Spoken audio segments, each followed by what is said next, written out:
The coffee cup shattered against the marble floor, and I watched the dark liquid spread like blood across white stone. "I'm so sorry," I whispered, dropping to my knees before anyone could yell. My hands shook as I reached for the porcelain shards. This was the third thing I'd broken this week at Celestino's, and Mr. Vitale had already warned me that one more mistake would cost me this job. I couldn't lose this job.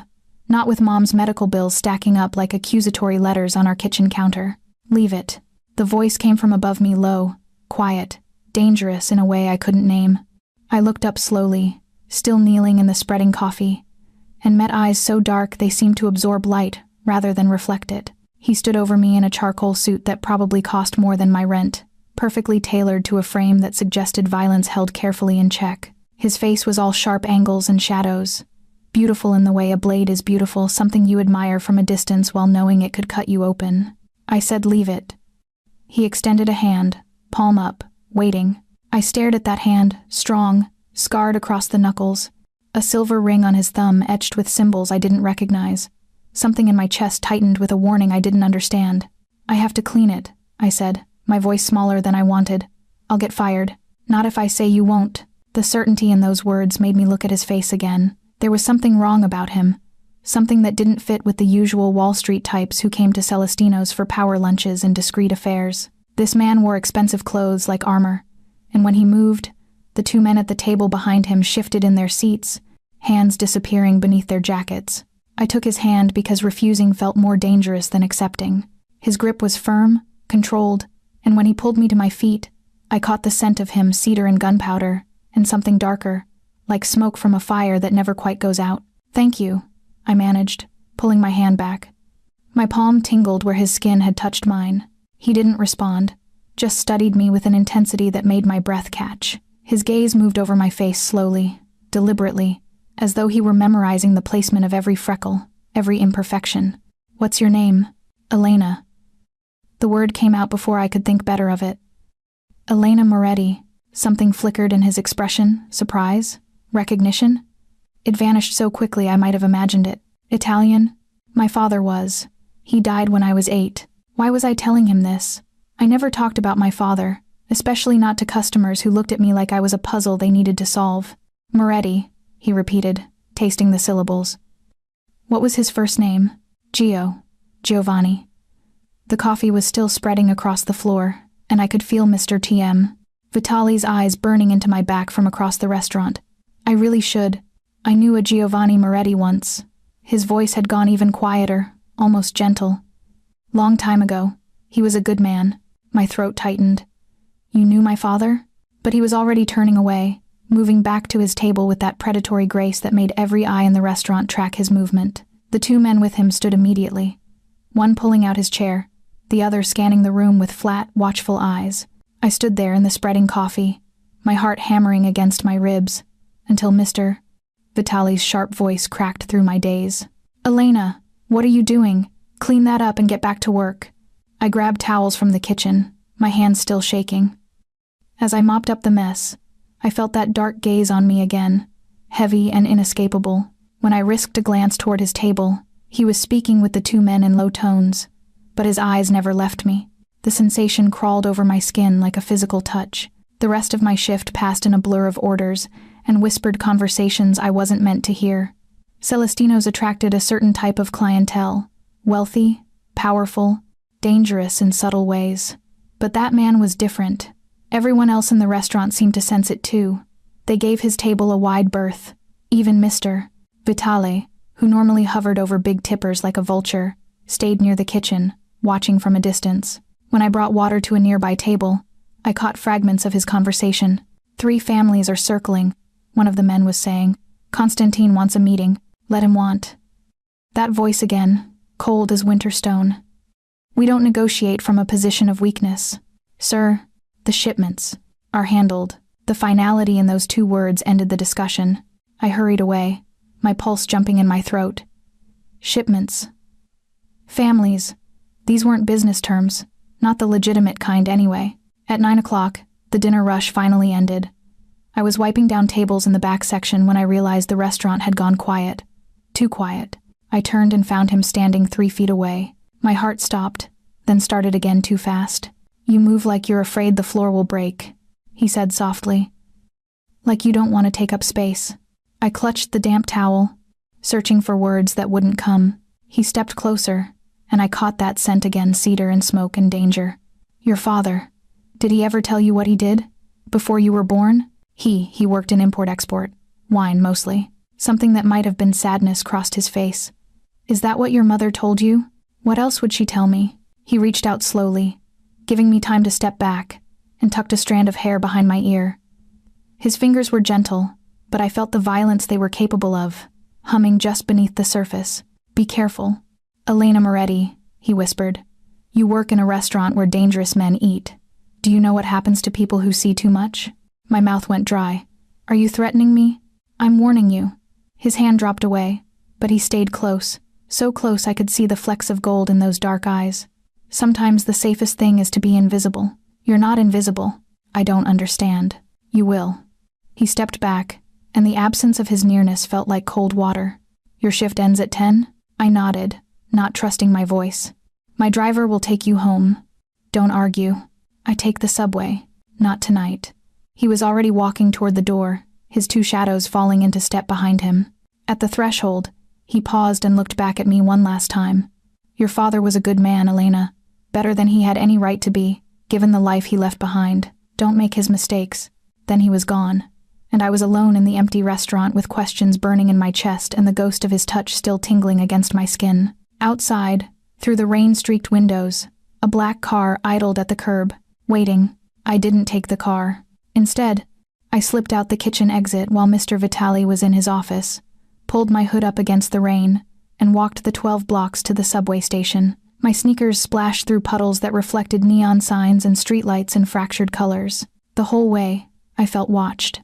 I kept glancing over my shoulder, searching for the black car or those flat, watchful eyes, but saw only the usual city night tourists huddled under awnings, delivery drivers racing against time, homeless men sheltering in doorways. Still, the feeling persisted, crawling up my spine like cold fingers. Who was he? And how had he known my father? Mom never talked about Dad's work, always changed the subject when I asked. He loved you very much, she'd say. That's what matters. But there were things in our apartment that never made sense. The thick envelope of cash she'd found in his jacket after the funeral. The strange men who'd come to pay respects and called him Gio, with a reverence that seemed wrong for an import-export businessman. The subway platform was nearly empty at this hour. I stood near the emergency call box, my usual spot, and tried to shake the chill that had settled in my bones. The man's words echoed in my head. Your father was a good man, better than he had any right to be, given the life he left behind. What life? The train arrived with a screech of metal on metal. I found a seat near the door and pulled out my phone to text Mom that I'd be home soon. The screen lit up with a message from an unknown number. You should have taken the car. D. My breath caught. I stared at the letter, at the confidence of that single initial, and my fingers trembled as I typed back. How did you get my number? 3 dots appeared immediately. Then, I get everything I want, Elena. Eventually, I should have been terrified. Should have blocked the number, filed a police report, told someone. Instead, I felt something dangerous unfurl in my chest, curiosity mixed with something darker, something I didn't want to name. What do you want from me? The dots appeared and disappeared twice before his response came. I'm still deciding. Sleep well. I didn't sleep well. I lay in my narrow bed in the apartment I shared with Mom, listening to her oxygen machine hum in the next room, and replayed every moment of that encounter. The way he'd looked at me, the scars on his knuckles, the men who moved like soldiers at his back. At 3 a.m., I gave up and opened my laptop, typing Giovanni Moretti, New York, into the search bar. The results were sparse, an obituary from 17 years ago, a few social media profiles that weren't him. I dug deeper, adding terms like import-export and wine business, but found nothing except dead ends and 404 errors. Then I tried something different. I searched just D and New York, and Restaurant Celestino's. This time, the results made my blood run cold. Dante Salvatore, the headlines read. Alleged crime boss, Mafia prince, the untouchable. My hands shook as I clicked through articles 5 years old, 3 years old, recent ones from last month. Every piece painted the same picture. A man who controlled half the city's underground operations, whose family had run organized crime in New York for 3 generations, who had been investigated 17 times and never once convicted of anything. There were photos. Him in a suit outside a courthouse, his face carved in stone. Him at a charity gala, a beautiful woman on his arm who looked terrified behind her smile. Him standing in the ruins of what the caption called a suspected arson attack on a rival operation, his expression revealing nothing. In every photo, his eyes were the same, dark, empty, dangerous. Your father was a good man, better than he had any right to be, given the life he left behind. Oh God, had my father been part of this world? Had he worked for the Salvatore family? The possibility made my stomach turn, made every childhood memory feel like a lie. I closed the laptop and pressed my hands to my eyes. But I couldn't unsee those headlines, couldn't unknow what I now knew. Dante Salvatore had touched me, had warned me, had sent his driver to take me home. Why? The next day, I called in sick to work. Mr. Vitali sounded irritated but didn't argue, maybe because I'd never missed a shift before, or maybe because he'd seen Dante Salvatore looking at me and understood that some situations were beyond a restaurant manager's control. I spent the morning taking Mom to her doctor's appointment, holding her thin hand as we waited for test results we both knew wouldn't be good. The cancer was winning. We'd known it for months, but the doctors kept using words like options and treatments, as though hope were still on the table. "You look tired, baby," Mom said as we rode the bus back home. "You're not sleeping." "I'm fine." She squeezed my hand with what little strength she had left. "Your father used to get that look, like he was carrying weight that wasn't his to carry." My throat tightened. "Mom, what did Dad really do? Before I was born?" Her face went carefully blank. "He imported wine, Elena. I've told you." "Please." I turned to face her fully. "Someone at the restaurant said they knew him, said he left behind a life." What did that mean? For a long moment, she just looked at me with eyes that had once been bright green and were now faded to the color of old moss. Then she said, very quietly, "Sometimes the past should stay buried, Elena. Your father made sure of that. What if it won't stay buried? Then you run." Her grip tightened, surprisingly fierce. "You hear me? You run and you don't look back." But I couldn't run. Not with Mom dying, not with bills that would bury me, not with Dante Salvatore's words still burning in my ears. That night, my phone buzzed at midnight. "Come to the address I'm sending. Alone. D." A second later, a location dropped into my messages, a warehouse in Red Hook, the kind of place where bodies washed up and questions went unanswered. I should have deleted it, should have blocked the number and pretended none of this was happening. Instead, I found myself pulling on jeans and a jacket, leaving a note for Mom that I'd gone to a friend's place, and walking out into the Brooklyn night. The street was empty except for shadows and the distant wail of sirens. At the corner, the black car idled like a patient predator. The back door opened as I approached. "Miss Moretti," the driver said, his face invisible behind tinted windows. "Mr. Salvatore is waiting."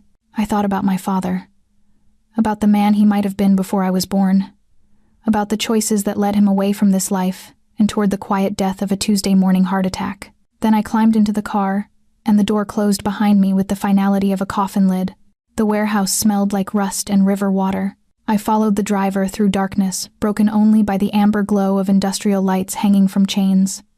Our footsteps echoed against concrete, each sound magnified in the cavernous space. Somewhere in the distance, water dripped with metronomic insistence. "Through there," the driver said, gesturing to a metal door that looked like it had survived several attempts at forced entry. He didn't follow me. I stood alone in that vast emptiness, my hand on the cold door handle, and gave myself one last chance to turn back, to run, like Mom had said, to pretend Dante Salvatore was just another customer who'd been kind to me once. But I'd never been good at lying to myself. I opened the door. The room beyond was smaller, warmer, a converted office space with exposed brick walls and furniture that cost more than most people earned in a year. A fire crackled in a marble fireplace that had no business existing in a warehouse. The flames cast dancing shadows across burgundy leather chairs and a mahogany desk covered in papers that looked like architectural blueprints. Dante stood at the window, his back to me, one hand braced against the glass as he stared out at the dark stretch of the East River. "You came," he said without turning. "I wasn't certain you would. You knew I would, or you wouldn't have sent the car." My voice sounded steadier than I felt. He turned slowly, and the firelight caught the planes of his face, making him look carved from marble and shadow. He'd loosened his tie and rolled his sleeves to his elbows, and I could see more scars, a jagged line across his left forearm, another that disappeared beneath the fabric near his wrist. "Smart," he said. "Your father was smart too. It didn't save him." "What happened to my father? The truth?" He moved to the desk and poured amber liquid into 2 glasses. "Or the version that will let you sleep at night?" "I'm not sleeping anyway." Something that might have been approval flickered in his eyes. He crossed the room and held out 1 glass. When I took it, our fingers brushed. And that electric recognition sparked again my body, understanding something my mind refused to accept. "Giovanni Moretti worked for my father," Dante said, his voice low and matter-of-fact. "He was a good soldier, loyal, smart enough to keep his mouth shut and his hands clean when it mattered. But then he met your mother, and he decided he wanted out." I took a sip of the whiskey to steady myself. It burned going down. "And your father let him go?" "No one just walks away from this life, Elena." Dante's jaw tightened. "But your father was smart. He had collected insurance, evidence of operations, names, account numbers. He made a deal, his silence for his freedom. My father agreed because the alternative was messier. And the heart attack?" "Was a heart attack." Dante set his glass down and stepped closer, close enough that I had to tilt my head back to maintain eye contact. "I know what you're thinking. But we didn't kill him. Giovanni Moretti died because his heart gave out at 43, probably from stress and guilt, and the weight of living with what he knew." "Why are you telling me this?" "Because you deserve to know who you are. What blood runs in your veins." His hand came up slowly, his knuckles brushing my cheek with unexpected gentleness. "And because the past you think is buried is starting to claw its way back to the surface." My breath caught. "What does that mean?" "It means," he said quietly, "that your father's insurance policy was never found. My father died last year, and now there are 3 families circling like wolves, all of them trying to fill the power vacuum. One of them, Konstantin Volkov, thinks Giovanni Moretti's daughter might know where her father hid his secrets." The glass slipped from my fingers. Dante caught it before it fell, his reflexes inhuman fast, and set it aside without breaking eye contact. "I don't know anything," I whispered. "I was 8 years old when he died. He never told me anything about any of this." "I know." His thumb traced the line of my jaw, and I hated how my body responded, leaning into the touch like a flower toward light. "But Konstantin doesn't know that, and he won't take your word for it. So what am I supposed to do?" "You're supposed to trust me." The words were a command and a plea all at once. "Let me protect you until we figure out what Konstantin wants and how to give it to him or eliminate him." "Why would you protect me?" "You don't know me. I knew your father." Something vulnerable cracked through his carefully controlled expression. "He saved my life once. When I was 17 and stupid and thought I was invincible, took a bullet meant for me during a warehouse ambush. The scar's probably still visible on his left shoulder, if you ever saw it. I had.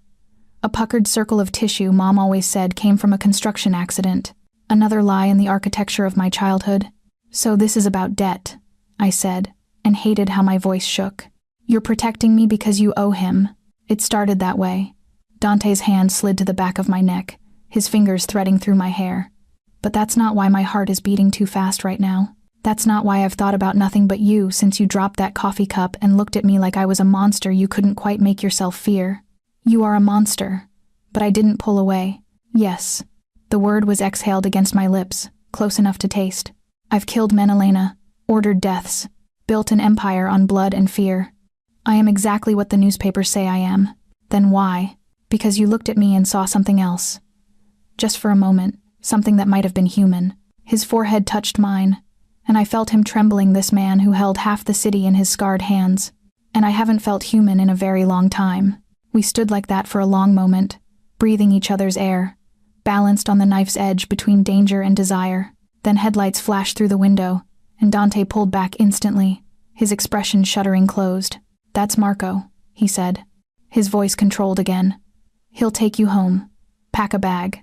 Tomorrow, you move into one of my properties, somewhere Konstantin can't reach you. I can't just leave my mother. She's already being moved to a private facility. Better care than that hospital was giving her. Full-time nurses. Everything she needs." I stared at him. You can't control my whole life. Watch me."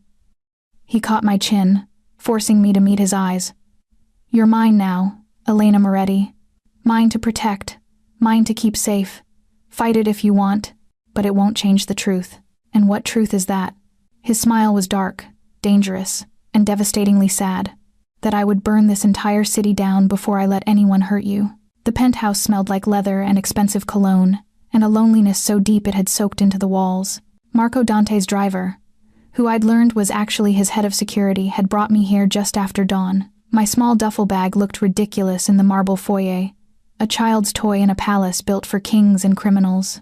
Mr. Salvatore will be here this evening, Marco said, his face professionally blank. Until then, you stay inside. Don't open the door for anyone. Don't go near the windows. Don't... I get it. I'm a prisoner. You're protected. He said it like there was a difference. The security system is biometric. If anyone unauthorized tries to enter, the building goes into lockdown and I get an alert. Your phone is clean, I checked it myself. Use it to call your mother if you want, but nowhere else. He left before I could argue, and the silence that followed felt like physical pressure against my eardrums. I explored slowly, mapping my gilded cage. The penthouse sprawled across the entire top floor of a building in Tribeca, all floor-to-ceiling windows and exposed steel beams and art that probably cost more than I'd earn in my lifetime. The living room could have held my entire apartment 3 times over. The kitchen had appliances I didn't know the purpose of. There were 4 bedrooms, each with its own bathroom done in marble and gold fixtures. But it was the last room, tucked away down a private hallway, that stopped me cold. The door was ajar, revealing walls covered in photographs and documents connected by red string like something from a detective show. My breath caught as I stepped inside and saw my own face staring back at me. Photos from outside Celestino's, from the subway station, from the hospital where I took Mom for her treatments. How long had Dante been watching me? But it wasn't just me. The wall held older photos too, my father. Young and handsome in clothes that didn't fit the man I remembered. My mother, before the cancer, before the weight of secrets had hollowed out her eyes, and Dante himself, younger but already dangerous, standing beside a gray-haired man who had the same dark eyes and cruel mouth. His father. I moved closer, reading the notes scrawled beside photos. Giovanni M., exit agreement, 06. Constantine V., current threat, believes GM had copies. Elena M., surveillance approved, target assessment, innocent, innocent. The word felt like both absolution and accusation. My phone buzzed in my pocket, making me jump. An unknown number, but I knew who it was before I answered. Did you find my wall? Dante's voice was rough, like he'd been up all night, like maybe he hadn't slept since I'd left the warehouse. You've been watching me for weeks. It wasn't a question. Months. No apology in his tone. Since Constantine first mentioned your name at a meeting in July, I needed to know if you were playing ignorant, or if you really didn't know anything. And you're a terrible liar, Elena. It's one of the things He stopped himself. You're not involved, that's clear, but you kept watching. Silence on his end, loaded with things neither of us was ready to say. Then, I kept watching. Why? Because you were a problem I couldn't solve. His voice dropped lower, intimate, despite the distance. Because I'd look at those surveillance photos and see the way you smiled at that old man who comes to Celestino's every Tuesday, how you always gave him extra bread. Because you were supposed to be just another loose end, and instead you became what? A complication. He exhaled slowly. Did you call your mother? The deflection was obvious, but I let it happen. Yes, she loves the new facility, she cried. She never cries. Good. No, not good. You can't just buy people's cooperation like that. Can't throw money at problems and expect them to disappear. Watch me. The same words from last night, but softer now. I have more money than God and fewer morals. If I want to give your mother the best end-of-life care money can buy, I will. If I want to make sure you're safe, I will. You don't get a vote. That's not how... There are men downstairs right now, Elena. Men who work for Konstantin Volkov. They're watching the building, waiting to see if you'll come out. I have 4 guys watching them, and I guarantee you Konstantin has people watching my people. This is how the game works. Everyone watches everyone else, and the first person to blink loses. My stomach dropped. How do you know they're there? Because I would be there if our positions were reversed. Matter of fact, like we were discussing the weather. Konstantin wants what your father took. If he can't get it from you willingly, he'll take you and make you talk. He specializes in making people talk. The fear I'd been holding at bay crashed over me in cold waves. I don't know anything. Even if he takes me, tortures me, I can't tell him something I don't know. He won't believe you. Dante's voice turned hard. He'll keep trying until you break or die, whichever comes first. That's why you stay in that penthouse until I end this. How are you going to end it? However I have to. The finality in those words made my skin go cold. You're going to kill him, if necessary. No hesitation. Or I'll find what your father hid and buy Constantine off. Or I'll start a war that makes the other families choose sides, until Constantine's isolated and weak enough to eliminate quietly. I have options. Those are all terrible options. They're the options I have. Something softened in his voice. Elena, I need you to understand something. The man I am, the things I do, they don't change just because I look at you and feel something I haven't felt since I was young enough to believe in redemption. I'm still going to do what I do. I'm still going to protect my interests and eliminate my threats. But you're on the protected list now. Non-negotiable. I didn't ask to be on your list. You existed. That was enough. The words hung between us, heavy with implication. I pressed my forehead against the cool glass of the window, carefully staying to the side, out of sight from below, and watched the city breathe and move and live, oblivious to the war being waged in its shadows. I went through your things, I admitted quietly. The files in that room, the surveillance photos, the notes about my father, and there's a photo. You and my dad. You're both young. You're laughing. Dante was quiet for a long moment. Someone had just told a joke. Something about a priest and a politician. I don't remember the punchline, but Giovanni laughed so hard he cried. He had a good laugh. Made you want to laugh too. I never heard him laugh like that. The admission hurt coming out. He was always so quiet, so careful. Because he was protecting you from knowing what he'd been. From inheriting his guilt. Dante's voice roughened. He died believing he'd given you a clean slate. Let's not make him a liar, Elena. By letting you turn me into your kept woman? Your responsibility? By staying alive long enough for me to fix this. A pause, then. I have to go. Meeting with one of the families. Keep your phone on you. If anything feels wrong, anything at all, you call me. Dante. But he'd already hung up, leaving me alone in his penthouse prison, with nothing but surveillance photos and the ghost of my father's laughter. 3 days passed like a fever dream. I existed in strange suspension, sleeping in Dante's guest room in sheets that cost more than my monthly rent, eating food that appeared as if by magic in the kitchen, watching the city through windows I couldn't go near. Marco came by twice a day to check on me, his face revealing nothing, his presence both reassuring and suffocating. Dante didn't come. He called, though. Late at night, when the city lights blurred together like fallen stars and I couldn't sleep. He never said much, asked if I needed anything, told me in vague terms what he was doing, negotiations, meetings, eliminating obstacles. But I could hear the exhaustion in his voice, the weight of violence he carried like a crown. On the third night, he didn't call. I lay awake until 2 a.m., my phone clutched in my hand, anxiety building in my chest, like gathering storm clouds. What if something had happened to him? What if Constantine had made his move? What if I was alone in this glass tower with nowhere to go and no one to trust? At 2:37 a.m., I heard the private elevator open. I grabbed the kitchen knife I'd been keeping on my nightstand, a useless gesture, probably, but it made me feel less helpless and crept into the hallway. Dante stood in the foyer, his suit jacket gone, his white shirt torn and darkened with blood. His face was a map of fresh bruises, his knuckles split open and still bleeding. The knife clattered to the floor. Jesus Christ. I ran to him, my hands hovering over his chest, afraid to touch him and make whatever injuries he had worse. What happened? You need a hospital. I need a shower. His voice was flat, emptied out. And probably stitches. Marco's bringing a doctor. Dante. Not now, Elena. He moved past me, limping slightly, and headed toward the master bedroom he never used when I was here.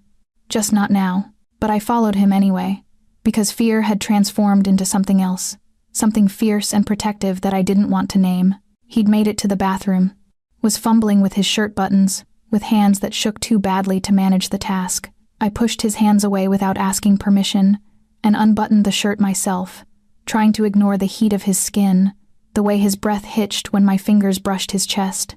The shirt came away sticky with blood. God, I whispered, seeing the full damage.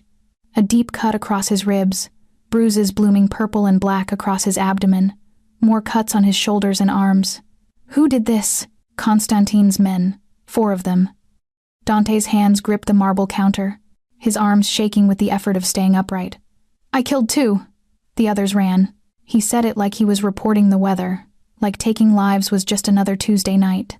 I wet a washcloth with warm water and began cleaning the blood from his skin, my hands surprisingly steady, despite the horror churning in my stomach. This close, I could see every scar, every mark violence had left on him. There were dozens old bullet wounds, knife cuts, burns that looked like cigars had been pressed against his flesh. You're staring, he said quietly. I'm processing. I rinsed the cloth and continued cleaning. You've been hurt a lot. Occupational hazard. It's not an occupation. It's a death sentence. His hand came up fast, catching my wrist and stopping my movements. His eyes, when they met mine, were dark with something that might have been pain or fury or both. Do you think I don't know that? His voice was low, dangerous. Do you think I wake up every morning believing I'll see old age? I'm 34 years old, Elena. In my world, that's ancient. Most men in my position are dead by 30. Then get out. The words burst from me before I could stop them. Walk away. You said my father did it. Your father had something to trade. I have nothing but enemies and blood debts, and a reputation that won't let me disappear. He pulled me closer, until I was standing between his legs, until I could feel the heat radiating off his damaged body. This is what I am. This is all I'll ever be. I don't believe that. Then you're a fool. Maybe. I reached up and touched his face, gently tracing the bruise along his jaw. But you came here. You could have gone anywhere, one of your safe houses, to Marco, somewhere I'd never see you like this. But you came here. His eyes closed, and for just a moment, the mask cracked completely. I wanted. He stopped, his jaw working like the words were fighting him. I needed to see that you were safe, that all of this, the violence, the risk was worth something. I'm not worth dying for. That's not your call to make. The door chimed Marco with the doctor. Dante's eyes opened, and the vulnerability vanished as quickly as it had appeared. He straightened, becoming steel and shadow again, and released my wrist. Let them in, he said. Then go to bed. I'm not leaving you. Elena. My name was a command. Go to bed. But I didn't. I sat in the living room while the doctor stitched Dante back together, listening to the murmur of voices, the clink of medical instruments. Marco came out once, his face grim. He'll be okay, he said, though I hadn't asked. He's been worse. How is that supposed to be comforting? Marco almost smiled. It's not, but it's true. He moved toward the elevator, then paused. He cares about you. I've known Mr. Salvatore for 15 years, and I've never seen him like this. Reckless, distracted. He took risks tonight he never would have taken before, because of me, because you make him want to believe there's something beyond all this. And wanting things makes you vulnerable. Marco's expression was carefully neutral. Just thought you should know what you're costing him. He left, and his words settled over me like ash. An hour later, the doctor finally emerged, gave me care instructions in clipped medical terms, and left. The penthouse fell quiet again, that deep 3 a.m. silence when the whole city seems to be holding its breath. I found Dante in his bedroom, lying on top of the covers fully dressed, except for his ruined shirt, one arm thrown over his eyes. The bandages across his ribs were already spotted with blood. I told you to go to bed, he said without moving his arm. I don't take orders well. I've noticed. He lowered his arm and looked at me, and in the dim light from the hallway, he looked younger, almost vulnerable. You should be afraid of me. Elena, I know. You should run the first chance you get. I know that too. Then why are you still here? I crossed to the bed and lay down beside him carefully, avoiding his injuries. His body went rigid with surprise, but he didn't tell me to leave. After a moment, his arm came around me, pulling me against his uninjured side. Because someone has to make sure you don't bleed to death in your sleep, I whispered against his chest. And because I'm starting to think we're both beyond saving. His hand stroked through my hair, gentle despite the violence those fingers were capable of. Yeah, he breathed. We probably are. I woke to sunlight streaming through unfamiliar windows and the smell of coffee. For a disoriented moment, I couldn't remember where I was. Then I felt the warm weight of Dante's arm across my waist, heard his breathing steady and deep beside me, and memory crashed back. I'd fallen asleep in his bed, curled against him like we were lovers instead of whatever we were. I turned carefully, trying not to wake him, and found him already watching me. His eyes were clearer than they'd been last night, but exhaustion still carved shadows beneath them.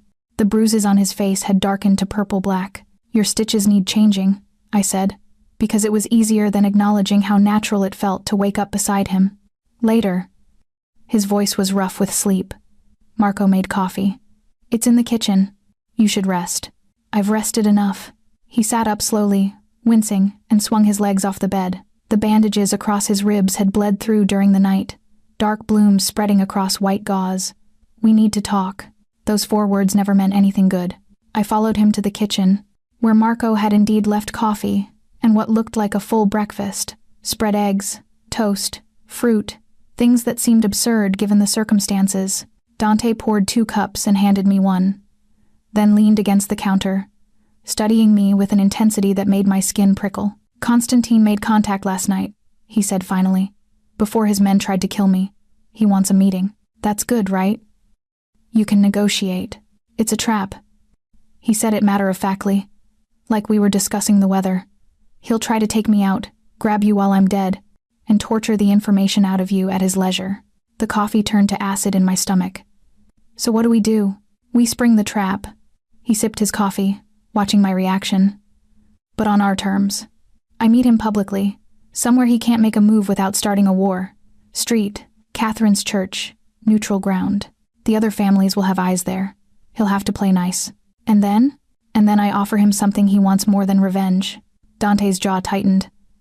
"I offer him a share of the ports, legitimate business, clean money, enough to satisfy his greed without giving him enough power to be a real threat. Will that work? Maybe, if he's smart." A pause. "If he's not, I kill him in the church and deal with the consequences." I set my coffee down, my hands shaking. "You can't just—" "I can." He moved closer, his voice dropping. "I've killed men in churches before, Elena. In schools. In hospitals. I've put bullets in the heads of fathers at their daughters' weddings. Location doesn't sanctify violence or make it more forgivable.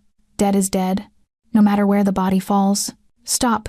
I pressed my hands to my ears like a child. "Stop telling me these things." "Why?"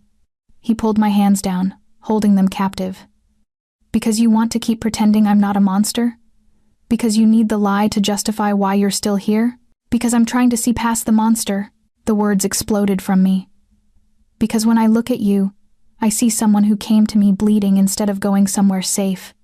Someone who paid for my mother's care without asking for anything in return. Someone who looks at me like I matter. You do matter." The words were barely audible. "That's the problem." He released my hands and turned away, bracing himself against the counter. I could see the tension in his shoulders, the careful control he was exerting over every movement. "The meeting is tomorrow night," he said. "I'm leaving you here with Marco and 6 other guards. You don't leave this penthouse. You don't answer the door. You don't." "I'm coming with you." "Absolutely not. If this is about me, if my father's secrets are the reason Constantine is doing this, then I should be there. Elena, I'm not helpless." I moved around to face him, forcing him to look at me. "I'm not some princess in a tower waiting for rescue. My father left me this mess. Let me help clean it up. You'd be bait." His hand came up to cup my face, his thumb brushing my cheekbone. "I'd be using you to draw him out, keeping you visible enough to make him confident but protected enough that he can't touch you. It's dangerous. It's probably stupid. And if anything went wrong, it would be my choice." I covered his hand with mine.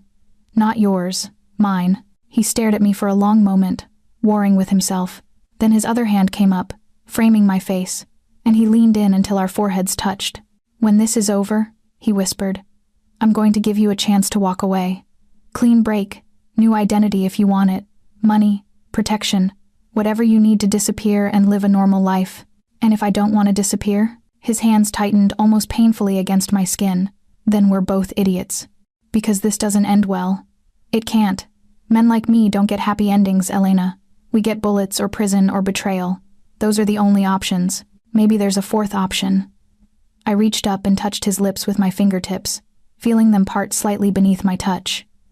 "Maybe we write our own ending. That's not how this works." I kissed him, It wasn't planned, wasn't strategic.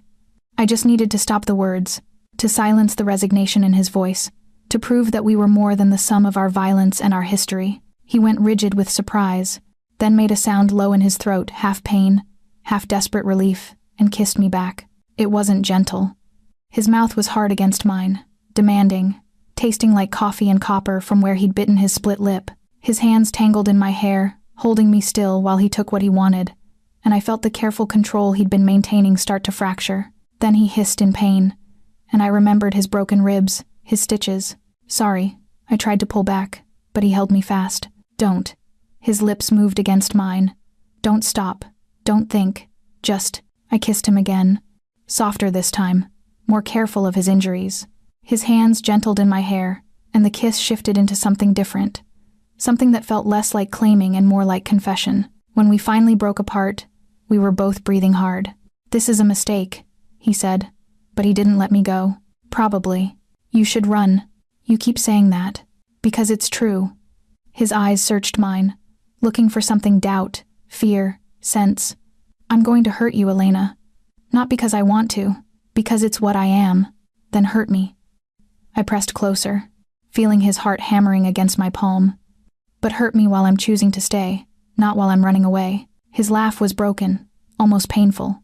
You're either the bravest woman I've ever met, or the most foolish. Can't I be both? He kissed me again, softer now, almost reverent. When he pulled back, his eyes were dark with something that looked like grief. Tomorrow night, he said quietly, we end this, one way or another. The call came at 4 p.m., 16 hours before the meeting at Street Catherine's. I was in the kitchen making tea, a useless gesture toward normalcy, when Dante's phone rang. I watched his expression shift as he listened, watched the color drain from his face in a way that violence never achieved. When? His voice was ice. How many? A pause. I'm on my way. He hung up and stood frozen, the phone still pressed to his ear, his eyes unfocused. Dante? Fear crawled up my spine. What happened? They took Marco.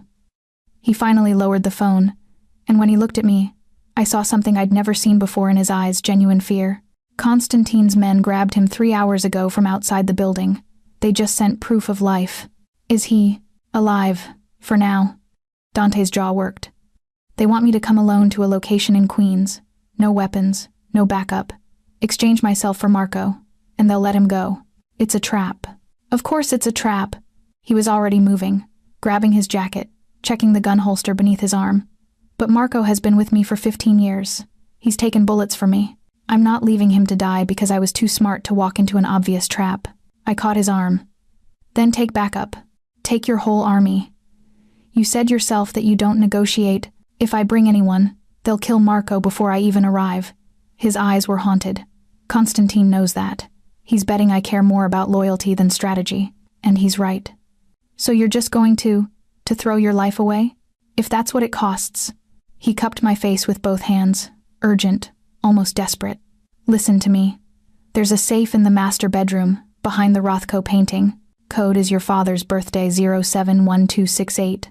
Inside is cash, documents, passports. Take it and run. Marco's second in command is a man named Vincent. He'll get you out of the city. No. Elena. No. I grabbed his shirt, holding on like I could physically prevent him from leaving. You can't do this. You can't just we kissed this morning. You kissed me like it meant something, and now you're going to go die in some warehouse in Queens? That kiss did mean something. His thumb traced my lower lip, and his expression was devastatingly sad. It meant that I was right. I do care too much, and caring makes you weak. Caring makes you human. In my world, they're the same thing. He leaned in and kissed my forehead, gentle and final. If I survive this, I'll come back. If I don't say it. Please don't say it. If I don't, he continued relentlessly. You take that money and you disappear. You forget this ever happened. You forget me. You live a normal life somewhere far from here. And you, his voice cracked. You be happy, Elena. That's all I want. For you to be happy. Then he was gone. The elevator doors closing on his scarred, beautiful face, and I was alone in the penthouse with silence and terror, and a choice I knew I couldn't make. I didn't run. Instead, I opened the safe the code worked on the first try, My father's birthday unlocking Dante's secrets, and found exactly what he'd promised. Cash. Maybe $100,000. 3 passports with my face and different names. Documents that would let me disappear. And beneath it all, a leather journal with my father's name embossed on the cover. My hands shook as I opened it. The first entry was dated July 3rd, 2006, a month before he died. If you're reading this, Elena, then I'm gone, and you've gotten old enough to start asking questions. I'm sorry. For everything I did. For everything I hid from you. For the life I couldn't quite leave behind, no matter how hard I tried. I sank onto the bed, my vision blurring with tears, and kept reading. I was a bad man for a long time. I did things for Salvatore Sr. that I can never take back. Hurt people. Killed people. Told myself it was business, that violence was just part of the game. But then I met your mother, and she looked at me like I could be someone better. Like I could be clean. I made a deal to get out. Evidence for freedom. But the evidence, the real insurance policy, isn't what they think. There are no secret accounts, no files full of names and crimes. There's just this journal, a record of everything I did, everyone I hurt. My confession. I'm leaving it to you because you deserve to know the truth about your father, and because if Salvatore Sr. ever comes after you, or if that boy of his, Dante, ever threatens you, you can use this. Trade it for your freedom, just like I did. Give them the truth, let them destroy it, and walk away clean. Be better than me, sweetheart. Be the kind of person who doesn't need insurance policies and exit strategies. Be free. All my love, Dad. The journal fell from my hands. This was it. The secret Constantine was killing for. The evidence my father had supposedly hidden. And it was just a confession worthless to anyone except as proof that Giovanni Moretti had been exactly what everyone already knew he was. But Dante didn't know that. He was walking into a trap, ready to die, believing that the insurance policy was still out there somewhere. I grabbed my phone and dialed, praying he'd answer. It went to voicemail. Dante, it's me. I found it, my father's insurance. It's nothing. It's worthless. Just a journal, a confession. There's nothing Constantine can use. You don't have to do this. Please, just come back. Please. I hung up and stared at the journal, at my father's handwriting marching across pages yellowed with time and guilt. Then I did something either incredibly brave or incredibly stupid. I called Vincent, found his number in the contacts Dante had left me, and told him where Dante was going. Get there first, I said, my voice steady despite the terror coursing through me. Stop him from walking into that trap. Miss Moretti, Mr. Salvatore gave specific orders. I don't care about his orders. Save him, please. Vincent was quiet for a long moment.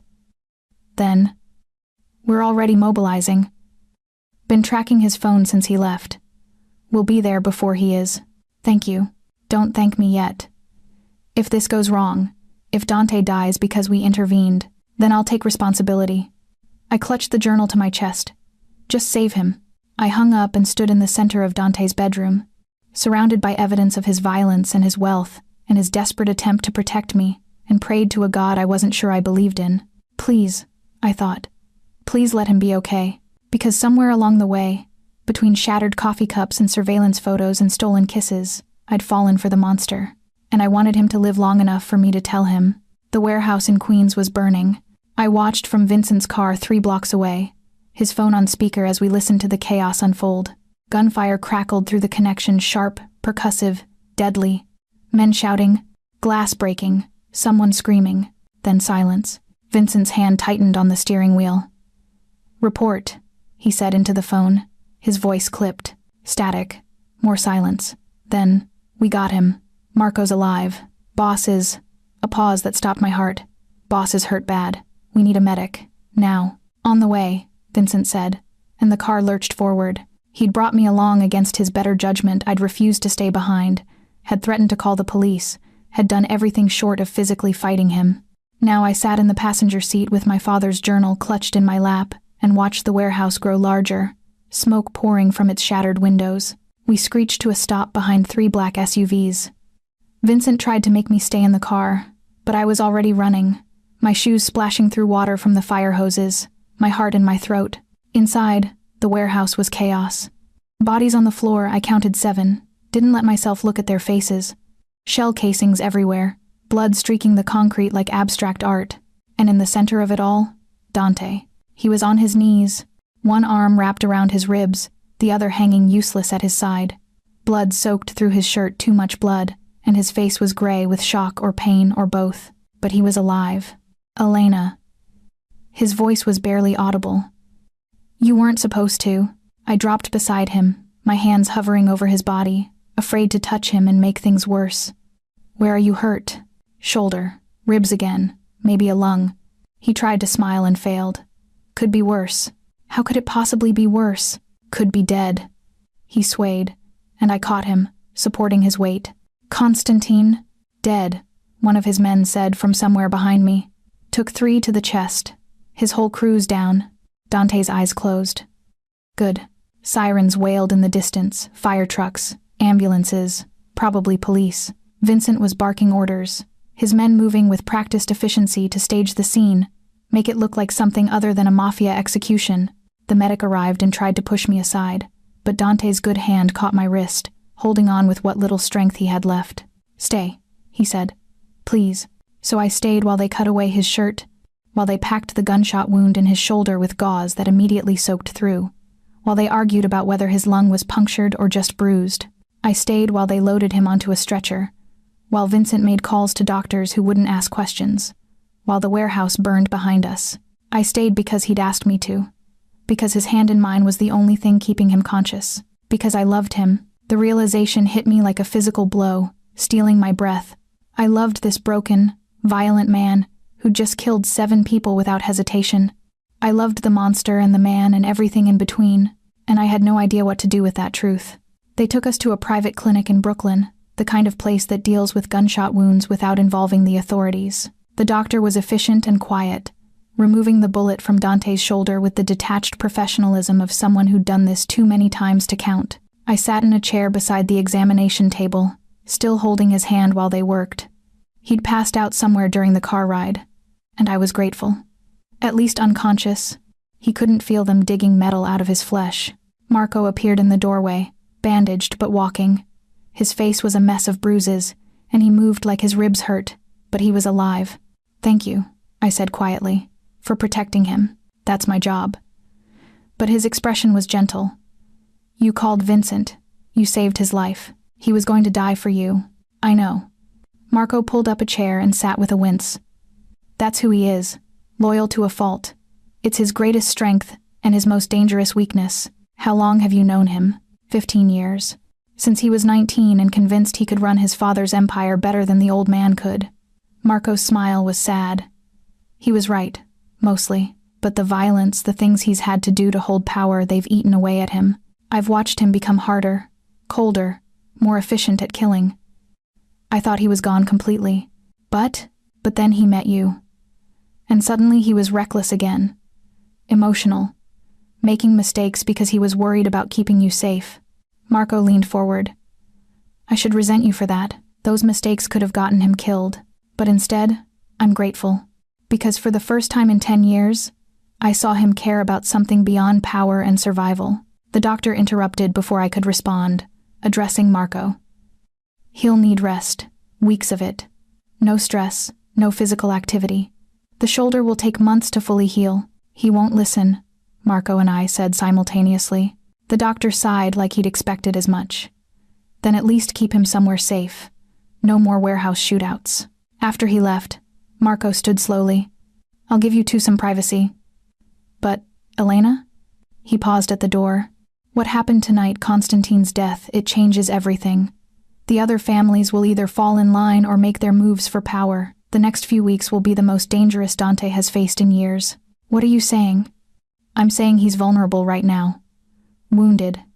If you're going to leave, if you're going to use whatever your father left to buy your freedom, do it soon, before he recovers enough to stop you. He left, and I sat alone with Dante's unconscious form and my father's journal, and a choice I still didn't know how to make. Dante woke near dawn, his eyes unfocused with pain and medication. Elena? His voice was rough, confused. Are you real? I'm real. I squeezed his hand. You're okay. The bullet's out.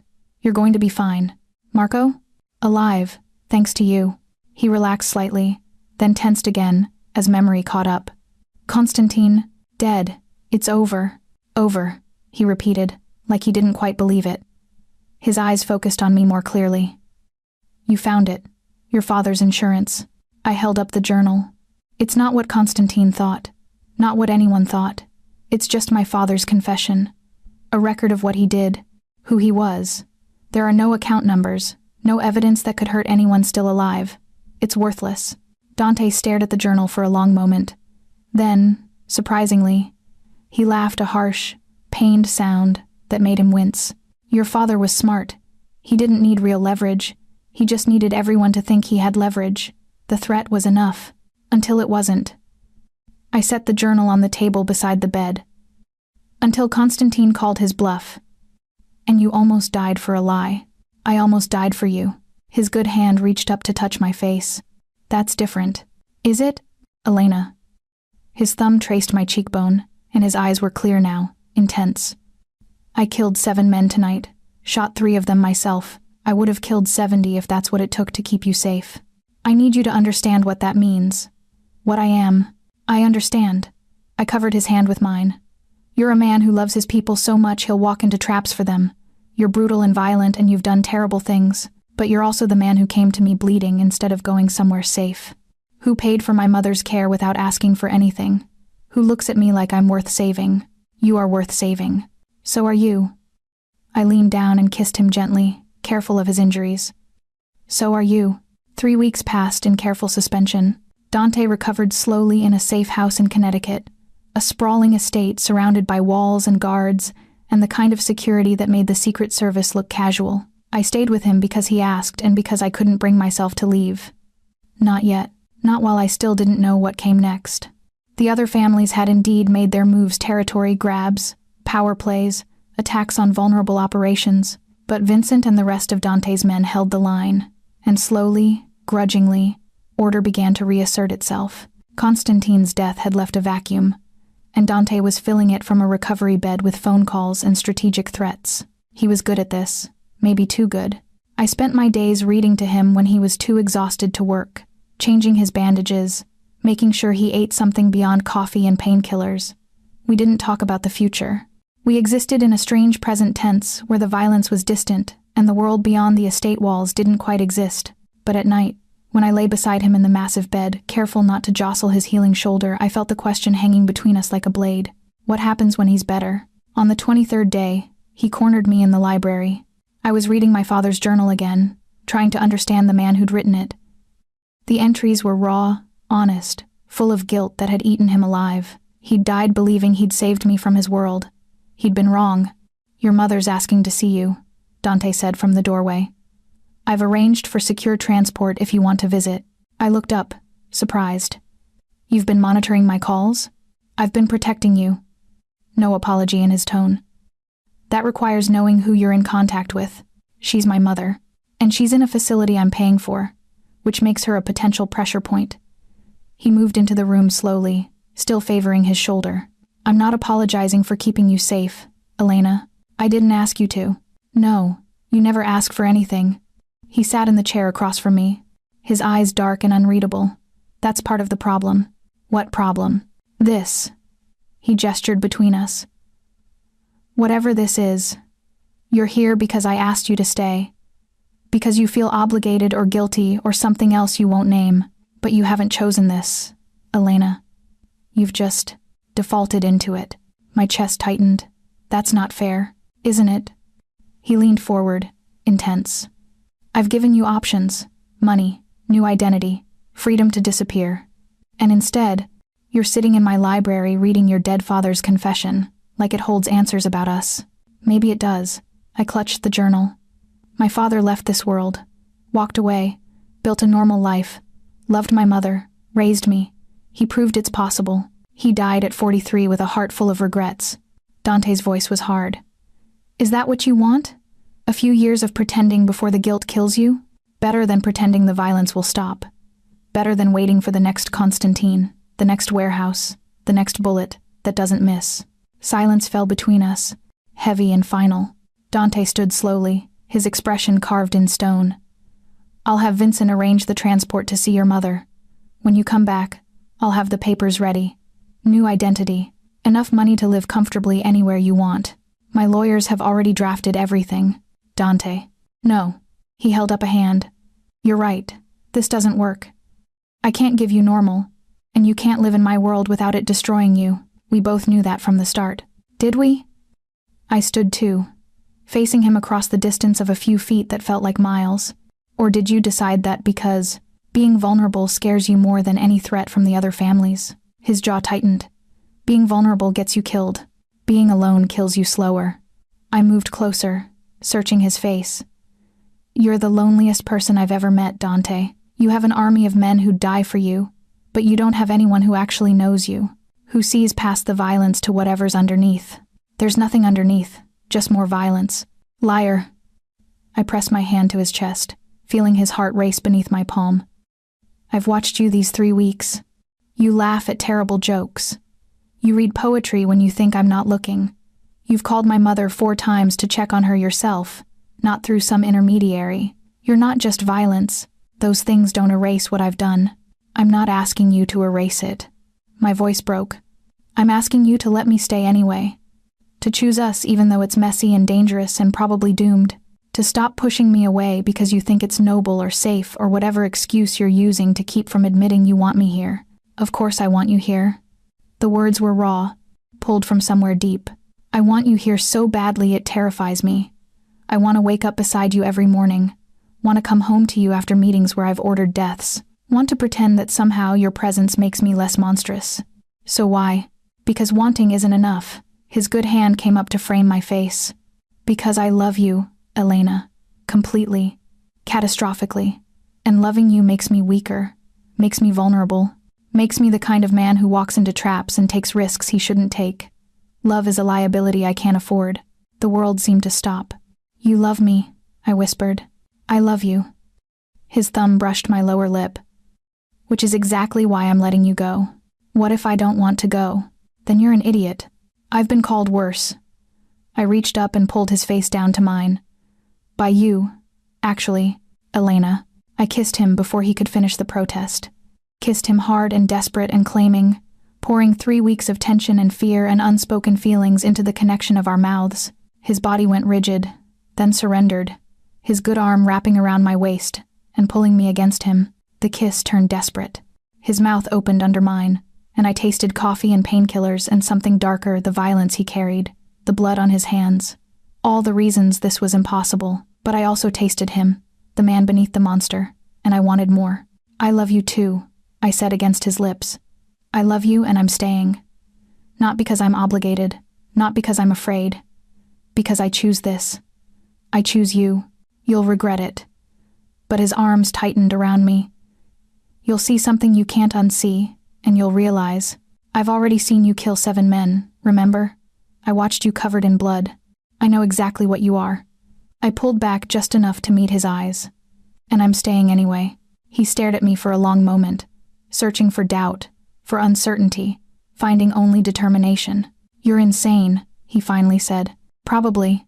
This won't be easy. I don't want easy. I can't promise you safety. Can't promise I won't get killed tomorrow or next week or... Then stop promising and just kiss me. So he did. And in that kiss was surrender, his and mine both. A giving up of control, of carefully maintained distance, of all the logical reasons we should walk away. We were staying, both of us, together. 6 months later, I stood in the kitchen of the Connecticut estate, watching dawn break over the grounds through windows that still felt impossibly large. The coffee maker hissed and sputtered, filling the room with familiar scent. Behind me, I heard Dante's footsteps, quiet, but not quite silent. He'd been moving better lately, the shoulder finally healing properly, though he'd always carry the scars. We both would. Morning, he said, his voice still rough with sleep. His arms came around my waist from behind, and I leaned back against his chest, letting his warmth seep into me. Morning. I turned in his arms and looked up at him. The bruises had faded months ago, but he looked different now, less haunted, almost peaceful. In the rare moments when work wasn't consuming him. I have a meeting in the city at noon, he said, pressing a kiss to my forehead. The Luciano family wants to discuss territory arrangements. Should be straightforward. Should be. The words that meant violence was possible but not guaranteed. I'll come with you, I said, because that's what I did now. I sat in on meetings, learned the language of power and threat, became part of his world instead of hiding from it. You don't have to. I want to. I'd had this argument with him 100 times. Besides, Maria Luciano likes me. She's less likely to pull a gun if I'm there. His laugh was soft. True. You've become quite the diplomat. I learned from the best. I poured coffee for both of us, adding sugar to his the way he pretended he didn't like but actually preferred. Mom called last night. Her numbers are good. The doctors think she might have another year. Maybe 2. Something complicated crossed his face. Grief. Maybe. Or recognition of borrowed time. That's good. It's because of you. The treatment. The care. Don't. He caught my chin gently. We've had this conversation too. I did what anyone would do. You did what someone with too much money and questionable morals would do. It's not the same as anyone. Point taken. He kissed me, slow and thorough, tasting like coffee and home. When he pulled back, his eyes were serious. Vincent called this morning. Early. The Constantine investigation is officially closed. Ruled a gang dispute. No charges. I set my cup down carefully. That's good news. It means we're clear. Officially. No more looking over our shoulders for that particular threat. But there would always be other threats. Other families. Other men looking to take what Dante had built. We both knew it. We'd stopped pretending otherwise. I have something for you, he said suddenly. Been waiting for the right time. But I'm starting to think there's no right time. There's just time we have. He pulled a small box from his pocket, and my breath caught. Dante, let me finish before you panic. He opened the box, revealing a ring-simple gold band with a small diamond, elegant but not ostentatious. I know we can't have normal, can't have a white wedding or a honeymoon in Paris or whatever fantasy you might have had as a little girl, but I can offer you this, a promise, that as long as I'm breathing, you're mine and I'm yours, that I'll protect you with everything I have, that when I die probably sooner than either of us wants you'll be taken care of. That's the most unromantic proposal I've ever heard, I said, my vision blurring with tears. I'm not a romantic man. Liar. I took the box from his hands. You read Neruda. You bring me coffee in bed. You had Vincent track down my favorite book from childhood and spent $3,000 on a first edition. Those are practical gestures. They're love. I pulled the ring from the box and held it up to the morning light. And so is this. You're asking me to marry you, Dante Salvatore, to legally tie myself to a man whose enemies would love nothing more than to hurt him through me, to become a target, to live with danger for the rest of our lives, however long that is. Yes, he didn't look away, didn't soften the truth. That's exactly what I'm asking. I slipped the ring onto my finger. It fit perfectly. Then I accept. I reached up and pulled his face down to mine. On one condition. Name it. When you die, which will be from old age in 40 years, not from a bullet, I get to scatter your ashes somewhere beautiful. Somewhere that would horrify the other families. A garden, maybe, or a library. His laugh was surprised. Genuine. You're planning my funeral already? Someone has to. I kissed him. You're too busy planning everyone else's. The Luciano meeting went smoothly. Maria was indeed less hostile with me present, and we negotiated a territory exchange that satisfied both families. I sat beside Dante at the conference table in a restaurant that closed its doors to the public for our 2-hour discussion, and I learned again how power moved in this world quietly, through carefully worded threats and strategic concessions. Afterward, Dante took me to a small Italian place in the village, the kind of hidden gem that only locals knew about. We ate pasta and drank wine and talked about nothing important, the weather, a book I was reading, plans to renovate one of the estate's guest houses, normal things, except we weren't normal, and we never would be. I need to tell you something, Dante said as we walked back to where Vincent waited with the car. I've been thinking about what comes next. After me. Don't. Elena. He stopped walking, pulled me into a quiet doorway away from the street. I'm 35. In my world, that's borrowed time. I need to think about succession, about what happens to the family to you when I'm gone.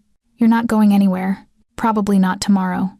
His smile was sad, but eventually, and when I do, I want you taken care of, protected. I've been talking to the lawyers, setting up trusts, safeguards, alliances that will hold even without me. You can't control everything from beyond the grave. Watch me. He touched my face gently. You're my greatest weakness, Elena. Everyone knows it. When I die, you become leverage, a target, a symbol. I need to know you'll be safe. I'll be devastated. The admission came out, whispered. I'll be destroyed and lost, and I don't know if I'll survive it. You will, certainty in his voice. Because you're stronger than you think. Because you survived your father's death and your mother's illness and me. Because you're Elena Moretti Salvatore, and that means something now. Does it? Does being your wife make me powerful or just paint a bigger target on my back? Both. He pulled me close, his arms tight around me. Always both. That's the price of loving me. But it also means you have the resources of my entire empire behind you. Every man I command. Every alliance I've built. They're yours. I buried my face against his chest and breathed him in cedar and gunpowder and that smoke that never quite faded. I don't want your empire. I just want you. You have me. His lips pressed against my hair, for as long as fate allows. That night, back at the estate, we made love slowly, carefully, mapping each other's bodies like we were memorizing geography. His scars under my fingers, my skin beneath his lips, the breathless space between heartbeats where the world narrowed to just us. Afterward, I lay with my head on his chest, listening to his heartbeat steady and strong. Tell me something true. I whispered into the darkness. Something you've never told anyone else. He was quiet for so long I thought he wouldn't answer. Then, sometimes I dream I'm someone else. Someone clean. I own a bookstore maybe, or I teach literature at some small college. And you walk in one day, and I get to meet you as that person. The person I might have been if my father hadn't been who he was. If I'd had choices. My throat tightened. Would that person have loved me too? That person would have fallen to his knees the moment you smiled. His hand stroked through my hair. But he wouldn't have been strong enough to protect you. Wouldn't have had the resources to save your mother. Wouldn't have been able to give you anything except a normal, limited life. Maybe that would have been enough. Maybe. He kissed the top of my head. But we'll never know. We only get this life. This version. The violent, complicated, impossible one. I choose it, I said again. The same words I'd said 6 months ago. I choose you. Every day, Dante. Even knowing what you are, what we are. I choose us. His arms tightened around me. Then we're both fools. Probably. Definitely. I smiled against his skin. Perfect. Outside, the estate was quiet. Guards patrolled the perimeter. Security cameras watched in their silent vigil. Somewhere in the city, the other families schemed and planned and waited for weakness. But here, in this moment, we were safe. We were together. And we were loved. It wasn't forever. Nothing ever was. But it was enough.